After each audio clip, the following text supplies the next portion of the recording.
Okay, Atheist Republic and the Supreme Court. Background, the legal framework. Actually, I want to start at a different section first. So scroll down, Mm. because I want to set that foundation, and then we can get into the legal framework. So, so go up a little bit. So it's called the petition filed. So as you are aware, the petition has been filed by an advocate called Vinjit Jain. Oh, I guess that's another name he goes by. In the Supreme Court of India. In effect, it is trying to do away with intermediary liability laws and scrap all the laws that excuse social media platforms from liability. It seeks to hold all these social media platforms directly responsible for any content shared on their platform. This is completely contrary to the act itself and the recent judgments passed by Indian courts. If all these laws are scrapped in their entirety, it will introduce so much internet censorship in India, like think China, and no social media platform will be able to survive this. Therefore, such a plea is unsustainable in law and will most likely be thrown out in the Supreme Court. Yeah, Well, who it wrote would just this? it would be incentivized social media platforms to just remove themselves from the country entirely. This is who wrote this. Thank you, thank you to whoever. An Indian attorney. That's amazing. We have like this was written for us. Yeah. Thank you so much to. We can't do a shout out, right? That's it. If they give me permission, I just ask them. Wow. Thank you, whoever you are. Okay, go on. Yeah, this document is amazing. Further, several such petitions have already been filed in the Supreme Court, and the matter is under discussion. Some important articles about these pending petitions. So these are just articles that highlight similar petitions to hold social media companies directly liable for the content on their sites and the opinions of users expressed within those sites. In my opinion, therefore, the issue this petition seeks to address is rather repetitive, and I don't expect too much to come out of it currently. So scroll You down. think? Look at this, guys. The butthead industry has its own lawyers, and Sexy Cali industry has its lawyers as well. Like this is our lawyers. Like we have activist lawyers. We have Indian activist lawyers on our side. We have Indian activist lawyers. Like go on. So wait, whoops, wrong one. It's Bubble. Bubble identified himself. Yes, thank you. We can thank you publicly now. Yes, we have Indian attorneys with us. Yes, in the live chat. Amazing. Guys, look at this. Look at us. Look at Atheist Republic growing and the family. We have lawyers in our family. Okay? Indian lawyers in our family. Thank you so much, Bubble Atheist. I'm the Sexy Cali lawyer.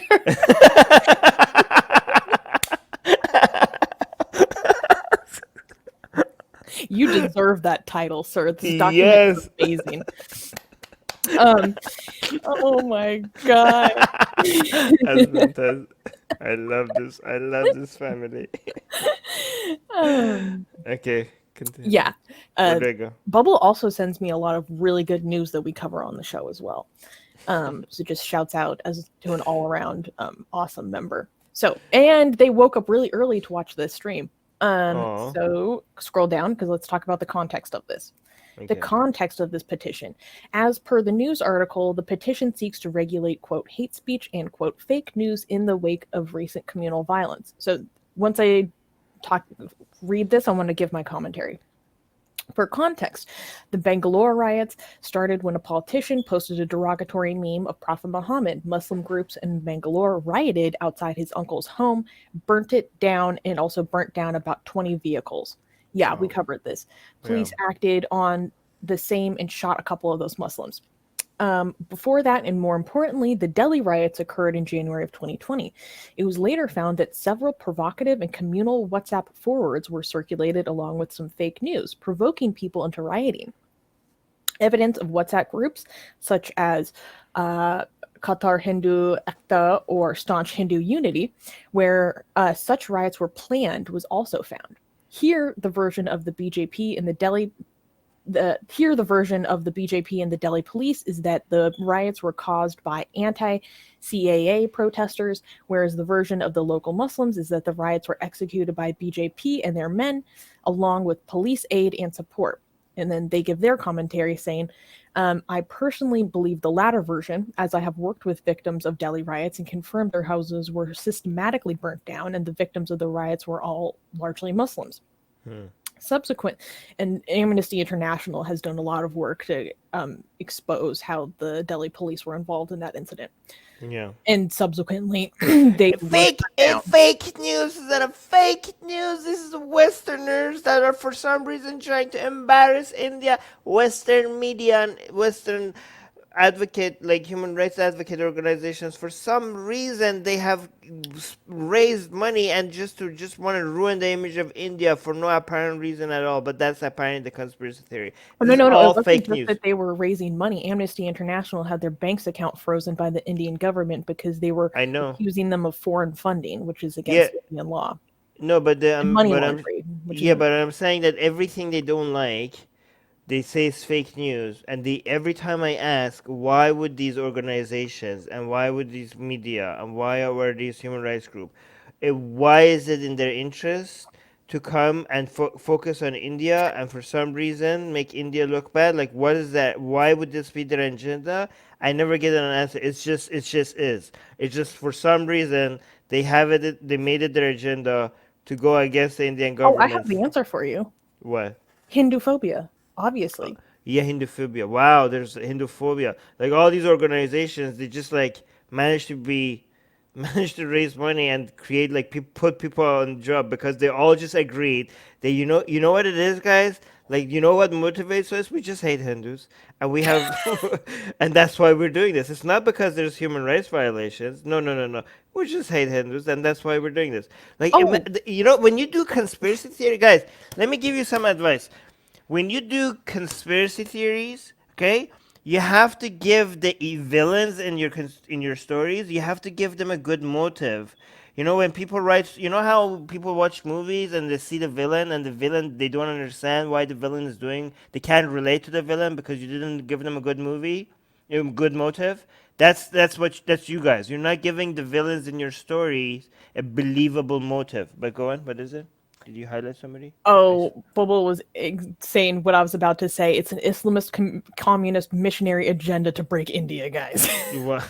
Yeah, Yeah. Armin, That's not even a joke. That's what they say. Yeah. Yeah, no. Obviously, it's because I'm a secret Catholic jihadi. You didn't know that? That's your Yes. answer. That's your answer. They actually have told you that. Yeah. Yeah. Yeah. I was told that I was a terrorist this week for sexy gay cartoons. So that's when I knew I was doing something right. All right, Okay. Subsequently, the Delhi government, non-BJP, also formed a committee called Committee on Peace and Harmony to look into such messages being circulated and announced cash rewards of 10,000 rupees for whistleblowers if they reported fear-mongering or provocative texts. This committee also summoned Facebook officials to investigate their role in the riots, including Anki Das, after the Wall Street Journal did a massive expose on her, reporting that she had close ties with the BJP and RSS, and therefore allowed hate speeches, for example, calling for Rohingya refugees to be shot. That's despicable. Wow. Made by BJP members against Muslims to stay on Facebook. Wow. She also allegedly promoted the BJP party on Facebook and pulled down opposition pages. She is also on record calling Muslims in India a degenerate community and has recently resigned because of this massive controversy. So, yeah, the ties of Facebook and the BJP are extremely well documented. Hey, I mentioned here at the end. Yes.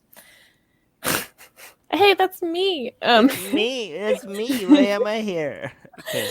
To summarize, the petition is correct in saying that hate speech is fueling communal riots in India and that social media is sort of allowing that to happen, but the role of Atheist Republic in this saga is still a mystery to me, as the petition doesn't even seek to curb blasphemy per se, nor does it seek any criminal punishment for Armin Navabi. Right. So, yeah, we're not being held accountable. So a lot of people reached out to me. They were very concerned about us, which was very sweet. We were merely the inspiration. Like, no one is being held liable for this. We're not. That means, Susanna, that we haven't tried hard Hard enough. enough. That means we have to. Yes, exactly, and we have to try harder. We will. We will. Um, but again, can somebody connect the dots on how you get to like there you get to from Sexy Cali to all of a sudden communal riots in India? It's I very mean, simple. well, how? This is exactly the mentality of why Nigerian humanist and atheist activist Mubarak Bala is currently imprisoned. It's because they say that basically people blasphemous speech incites people to violence. And so they are actually holding the Hmm. person who says such speech accountable, responsible for the violence that other people will take it upon themselves to commit because of such speech. It's victim blaming. So instead of holding the people who commit violence because of something blasphemous that they heard, violence, vandalism, property damage, harassment, instead of holding the people who actually do that Right. because they heard or saw something blasphemous, they are going after the blasphemer as Well, being responsible for the communal violence that other people either did commit or might hypothetically commit. It's okay. I victim. have a counterpoint. I have a counterpoint. Can I bring up my counterpoint? Go ahead. This is my counterpoint. Okay. Okay. Oh. No, no. I'm being serious. Okay. Because this is Fatima. Because I think the more people in India just relax, take a chill pill, look at Sexy Cali, and fap over it, okay? I Mm. think that will reduce the number of riots because you just have to let go, you just have to let some steam out and other things out, right? And I think that would just make you like just enjoy the art and just like I think there's a lot of pent up frustration Mm. that ends up coming out in the form of riots. And I think if just like a lot of these Hindus just like looked at the art, both men and women, okay, no, you know, and just realize how sexy it is and just fapped over it, I think people will be like get along and we will get fact exactly exactly fapping for. We have to make that a thing, fap for peace, okay.